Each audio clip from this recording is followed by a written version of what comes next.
नमस्कार, आप देख रहे हैं प्रेस बिहार और मैं हूं आपके साथ आनंदमयी।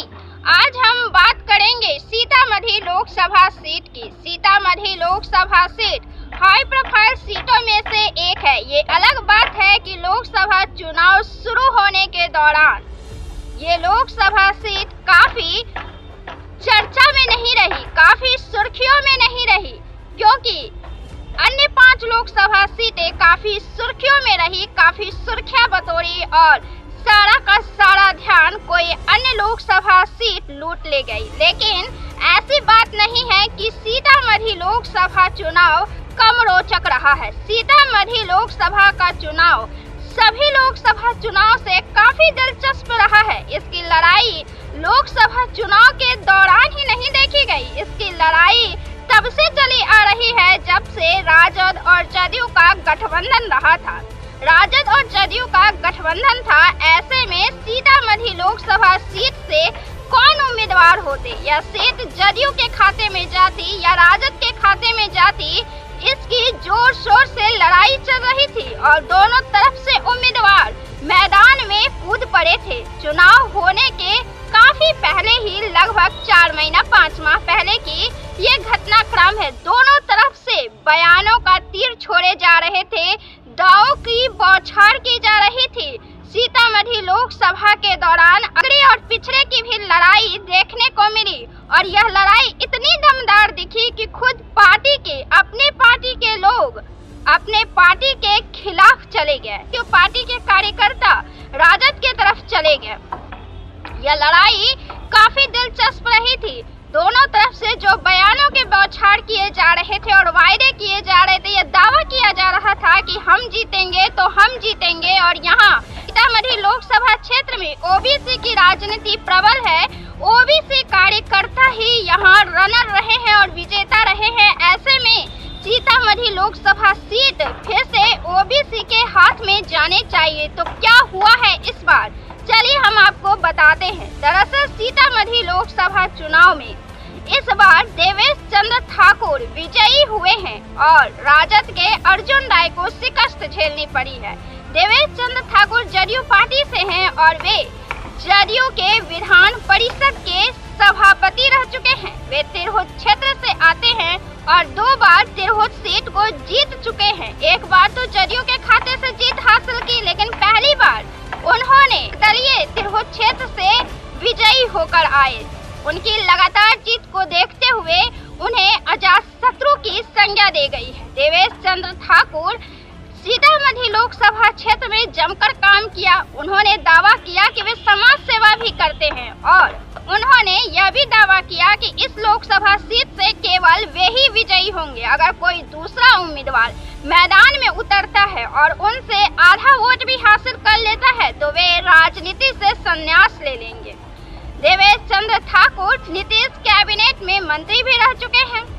अब हम बात करते हैं अर्जुन राय की। अर्जुन राय भी खूब निशाना साधे हुए थे और देवेश चंद्र ठाकुर की सारी बातों से इनकार कर रहे थे। उनका कहना था इस लोकसभा क्षेत्र से वे ही विजयी होंगे, वे जीतेंगे और इसका उन्हें पूरा यकीन था, पूरा दावा कर रहे थे। हालांकि पिछली बार लोकसभा चुनाव वे हार गए थे, जिसे लेकर सवाल पूछा गया था, जिसके विषय में उन्होंने अपने तर्क दिए थे, लॉजिक दी थी और यह कहा था कि पिछली बार जरूर हम हार गए, लेकिन जनता के आदेश का हम सम्मान करते हैं और हमें यकीन है कि इस बार जनता हमें विजयी बनाएगी। अर्जुन राय 2009 में सांसद हुए थे, लेकिन इससे पहले वे विधायक रह चुके हैं जदयू के ही टिकट से। बाद में उन्हें जदयू से असंतोष हो गया और वे राजद का दामन थाम लिए। दरअसल अर्जुन राय को लगातार 3 बार हार का सामना करना पड़ रहा है। यह पहली बार नहीं है जब अर्जुन राय को शिकस्त झेलनी पड़ी है, बल्कि इससे पहले 2019 के लोकसभा चुनाव में, 2014 के लोकसभा चुनाव में लगातार 2 बार उन्हें हार का सामना करना पड़ा है। 2009 में पहली बार वे सांसद चुने गए थे। आपको इन आंकड़ों के बारे में बताया कि कितने वोटों से अर्जुन राय शिकस्त झेल रहे हैं, तो उसके भी काफी अंतर है।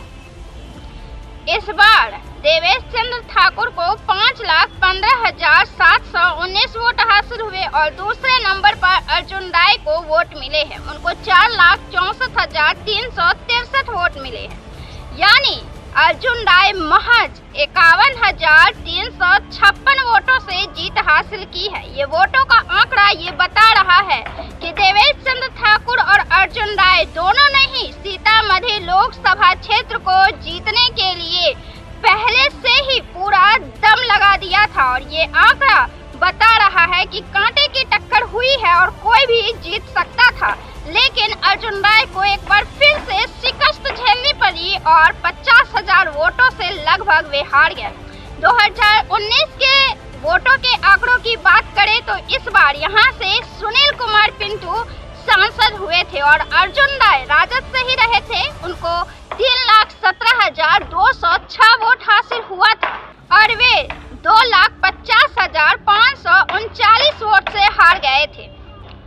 बात करें हम 2014 के लोकसभा चुनाव की तो इस साल लोजपा से राम कुमार शर्मा विजयी हुए थे।